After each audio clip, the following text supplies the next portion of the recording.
आराम से। आइए इस बीच एक स्टॉक और है जो बढ़िया कमाल करता हुआ दिख रहा है, वो है इंटर ग्लोब एविएशन, जिसे आप प्यार से कहते हैं इंडिगो। ये दुनिया की दूसरी सबसे तेजी से ग्रोथ करने वाली एयरलाइंस बन चुकी है। ये कैसे हुआ और अब तक किस तरह की ग्रोथ रही है, जरा समझ लीजिए। तैयार है हमारे साथ कुशल बताने के लिए। कुशल, इंडिगो फर्स्ट क्लास सर। और भी हो गया फर्स्ट क्लास है सब इंडिगो में। हाँ, कुछ रूट्स पे हो गया। दिल्ली बॉम्बे रूट्स पे तो आजकल मिल जाता है फर्स्ट क्लास, कुछ और रूट्स पे भी हो रहा है। Amazing sir. तो इंटरनेशनल एक्सपेंशन भी हो रहा है, साथ ही business class, business class, correct.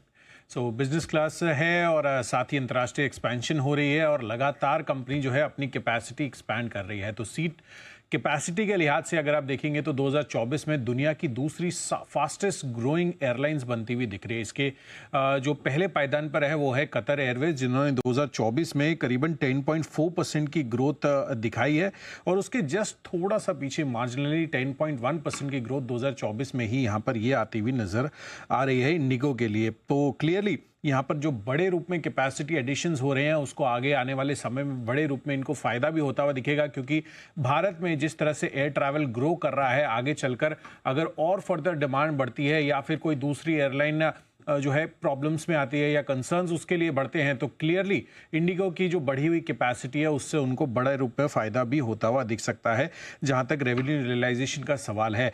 साथ ही आप देखेंगे तो फ्लाइट फ्रीक्वेंसी के लिहाज से यहाँ पर जो ग्रोथ हुई है वो सबसे ज़्यादा इंटरग्लोब एविएशन की बनती हुई दिखी है। उन्होंने 9.7% की ग्रोथ दिखाई है, जबकि कतर एयरवेज की 8.7% होती हुई दिखी है। तो यहाँ पर इंडिगो ने क्लियरली बीट कर दिया है कतर एयरवेज को।